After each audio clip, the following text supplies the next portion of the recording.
Hey, it's concrete. So I have something interesting today. Oak. Lots and lots of oak. I've basically been vaping oak flavors for the last week.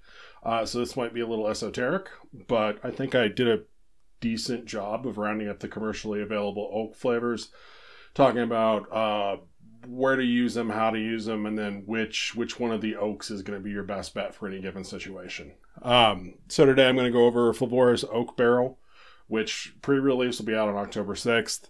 And then I have TPA's Red Oak, Flavor Arts Oak Wood, and just to throw a curveball in there, I have Flavor's Bourbon, which I'll explain my reasoning when we get there. But again, it seems to work out pretty well when I have like a criteria for these things, like a rubric on how I'm going to go ahead and compare them. So for oak, one of the big questions for me right off the bat is the char. Is it like a straight hardwood or is it like an actual charred oak barrel? And then the rest of these are kind of additive tests because I feel like all of these flavors are additives. So I do have an aromatic tobacco test, which I'm just using Flavor's Cavendish as the base for that. I have a non-aromatic tobacco test where I'm using Flavor's native tobacco, and I went with the Flavor tobaccos just because I'm really familiar with them and they have a relatively short steep, so they're a lot easier to work with. And then I have a custard additive test using Inawera custard because of the recipes you end up seeing with these. Primarily, they're going to be tobacco recipes, custard recipes, and then the other special use case, which would be booze. They end up in a lot of like whiskey vapes and stuff like that. So I do have a booze test. And for the booze, I did use TPA's Kentucky Bourbon and Flavor Arts Jamaican Rum just to kind of test a non-bourbon with them. And then finally, I just have off flavors, which is kind of my catch-all for just things to watch with these flavors. And then I'm going to go over some of the places where I think that each specific one is going to work a little bit better than the other ones. So starting right off, I have the newest one, Flavor's Oak Barrel.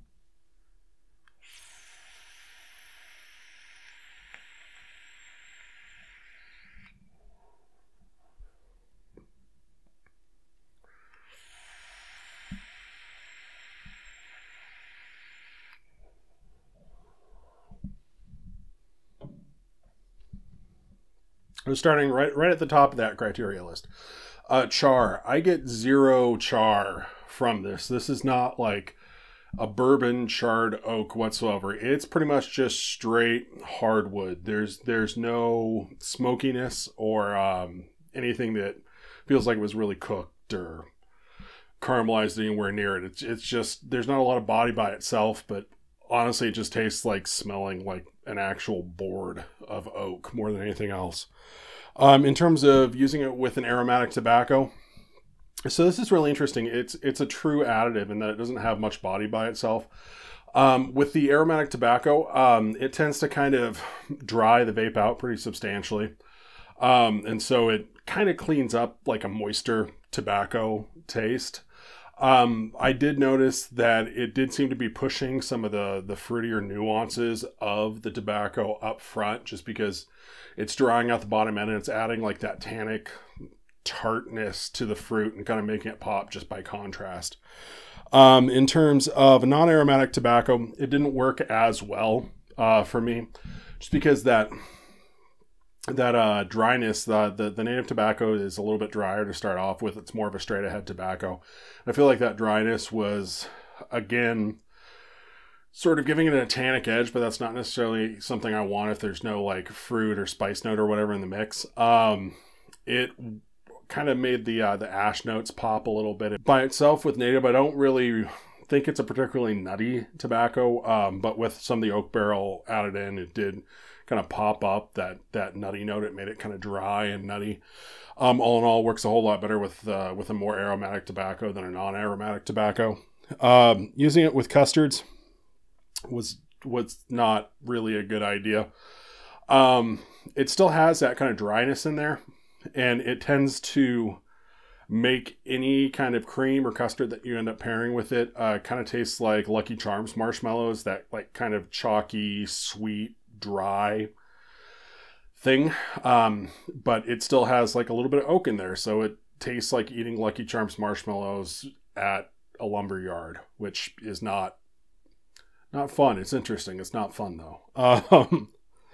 And then for booze, this isn't a bourbon oak whatsoever, just because there's none of that char. It's not like a recognizable bourbon oak flavor. And so mixing it with the Kentucky bourbon, it just made it taste a little bit fruity and dry and astringent, and also just threw some hardwood in there. Not a good pairing with bourbon. Also didn't really do any favors for the rum. Again, made it a little bit fruity and dry, not necessarily what I was going for. It did kind of lend a little bit more, I guess, authenticity to the entire idea of it being an alcohol, just because it made the entire thing taste a little bit sharper and more aggressive.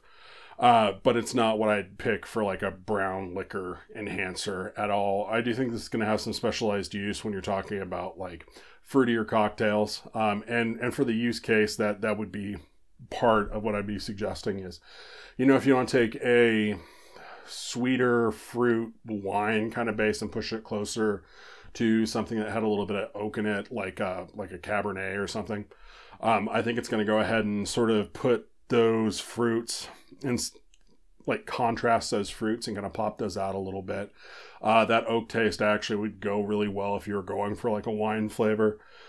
And then for tobaccos, if you were going to use this with tobaccos, I would definitely lean more towards the aromatic side, and a tobacco where you really wanted to like enhance some of the perception of like that fruity note by adding some of that tannic tartness.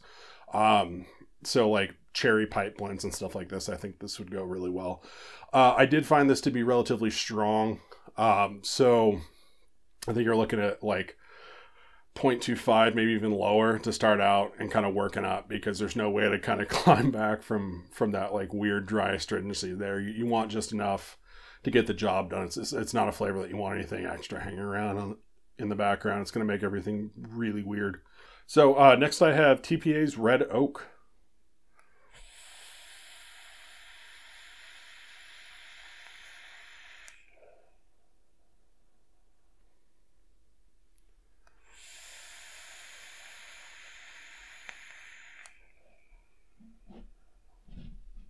So I do get a little bit of char from this, actually, which is good. It's kind of like that authentic whiskey barrel charred oak note that you want. I definitely get more char than like a smoke flavor. Like it actually has like a charred oak flavor to it. In terms of mixing it with an aromatic tobacco, it did okay. I do find that there's a little bit of coconut in here, and so I'm going to say coconut like 8 times while I'm doing this. But that coconut did tend to come out a little bit when mixed with an aromatic tobacco. It seemed to also kind of thin out the tobacco underneath. It seemed like it made the spice notes from the aromatic tobacco like a little bit watery. It did do a really good job of like actually putting in like a fairly subtle charred oak flavor, though. It definitely wasn't over the top, and that lighter coconut note you can probably work around. I don't think that's any kind of deal breaker. For the non-aromatic tobacco, again, I'm getting a lot of thinness out of that. It did tend to like pop the smoke notes a little bit in there. I think that's just because that char is kind of reinforcing that. It didn't really dry out the vape, which is good, but yeah, it makes it feel maybe almost a little bit thin and wet. It really isn't my favorite oak for mixing with tobacco, just based on these tests.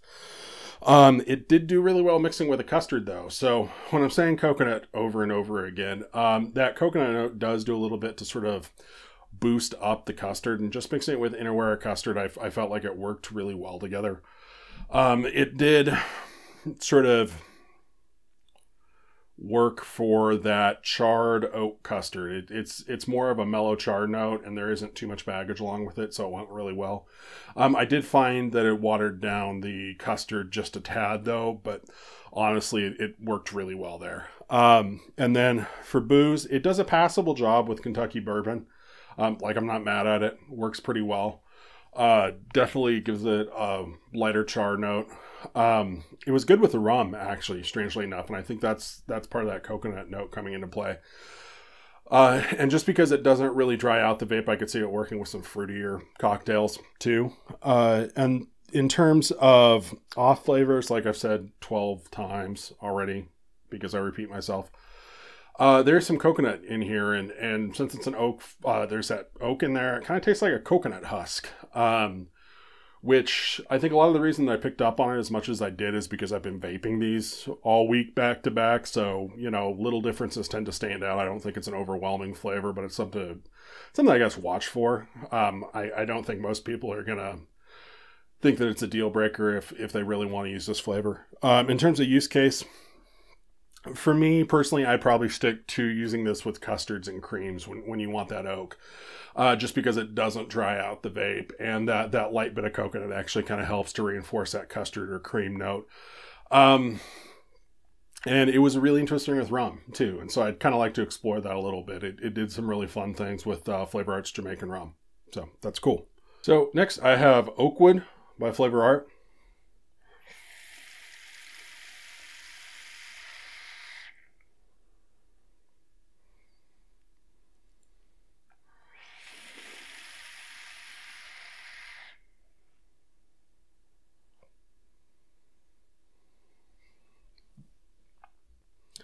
This is good. It's, in terms of char, I don't actually get a lot of char from the oak. Instead, what I get is like a solid oak hardwood note, but then there is like a sort of moderate wood smoke, like a sweeter wood smoke to it. Not like an ashy like tobacco note, but just a straight up sweet wood smoke, which is really interesting. Mixing with the aromatic tobacco did pretty well. I found that it kind of dried out the vape a little bit. Also added quite a bit of sweetness to it. But it didn't really clash with anything, and I found that it really did a lot to kind of boost some of the vanilla and the spice notes more than the fruit note, and kind of push them up to the front. Really didn't mind that smoke note in there. With the non-aromatic tobacco, again, performed very well.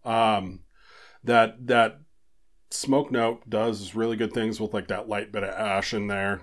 Kind of helps to sell it. It's like adding like a small percentage of Flavor Art's Black Fire or something into there. But you do get some of that sweet hardwood too. So if that's something you're looking for, it did dry out the vape just a little bit, but it wasn't like as aggressive as the Oak Barrel.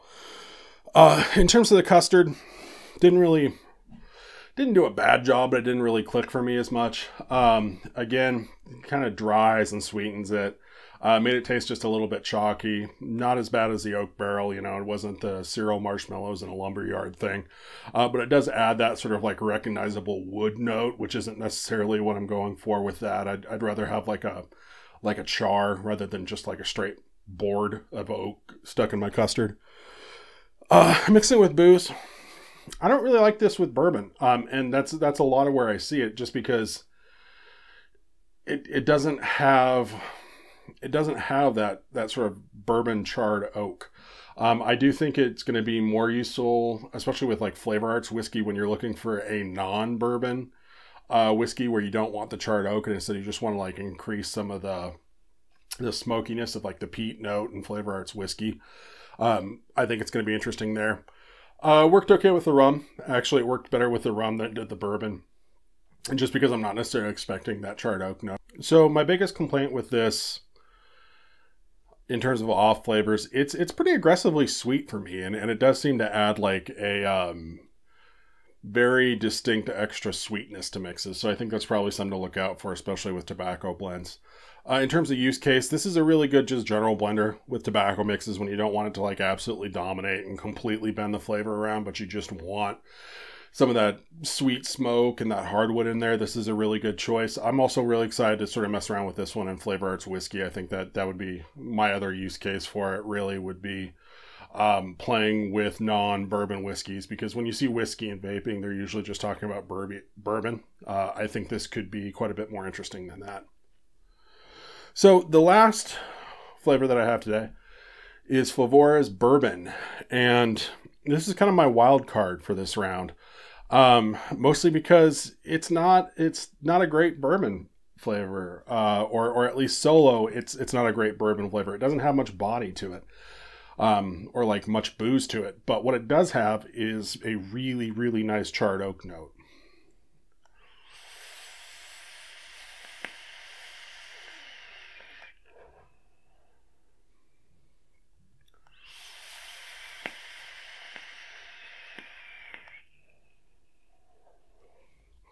Yeah, in terms of char, has a really heavy char to that bourbon. There is a little bit of like whiskey body in there, but it's basically just that charred oak, like right up front. Mixing with aromatic tobaccos actually went really well. It did tend to sweeten the mix a little bit, which isn't necessarily something I'm 100% after. But that charred bourbon note really did some cool things and like pushed up vanilla notes, worked really well with spice notes. The little bit of bourbon body that I did get in there wasn't like distractingly wet or anything. It seemed to sort of add to the entire thing. Mixing it with a non-aromatic tobacco was okay, but I feel like the body from the bourbon kind of stuck out a little bit more. It kind of tasted like tobacco than bourbon. The charred oak was really good, but yeah, that sort of little bit of bourbon body in there did kind of stick out. Mixing it with a custard, again, pretty solid. Charred oak, just straight charred oak. It did add some distinct whiskey into the custard, which kind of thinned it out, added a little bit of like a boozy bite to it, which isn't bad, but if you just want the oak note, it's probably not a good mixer for the custards. In terms of booze, if you aren't using this with your TPA Kentucky bourbon, you're fucking up, basically, because it goes really, really well. It is a bourbon charred oak note. And it's fantastic for that. Absolutely fantastic. A lot of the recipes I see with like oak wood and red oak are sort of looking to emulate that bourbon char and smokiness. And this is going to do a lot better job with those. So if you're big into your bourbons, I think this is a pickup just to sort of enhance the flavors out there already. Didn't quite mesh with the rum. Not necessarily something that I'd do. It's too identifiably bourbon to mix with other sort of liquors. But it was just awesome with that Kentucky bourbon.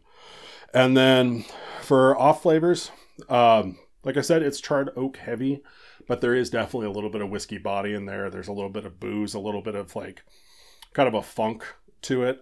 So if that isn't going to fit in your profile, I wouldn't use it because it will show up a little bit, even though that charred oak is so far out front. And then in terms of using it, just mix it with Kentucky bourbon, seriously, instead of like half-assing around with trying to use red oak or oak wood or whatever. This is going to work a lot better to sort of capture an actual whiskey taste. And I find that it doesn't have enough body to really absolutely swamp tobacco flavors and stuff like that. You still get like a recognizable bourbon charred oak without that much baggage on the back end. But if you aren't mixing this with bourbon, I would definitely start. After going through all that, I do have like my cheat sheet, my reductive list of where you want to use this stuff. For the oak barrel, I'd stick to using it to sort of push fruity notes and dry out aromatic tobaccos, kind of unmoisten some of your pipe tobacco if that's something you're into, and sort of kick up like fig and raisin and fruity notes. I think it's going to be really interesting there. I think there's also some really specialty cocktail applications, especially for like fruity stuff that you want to be a little bit more aggressive. I'd use it there. For the TPA Red Oak, I'd probably stick with custards for this one if you have all these available. That coconut note can get a little bit weird, especially if you're kind of an oak aficionado, but works really well with custards. It does tend to like thin down and water out the tobaccos, which I don't really like all that much, but it does have like a good light to medium char on it.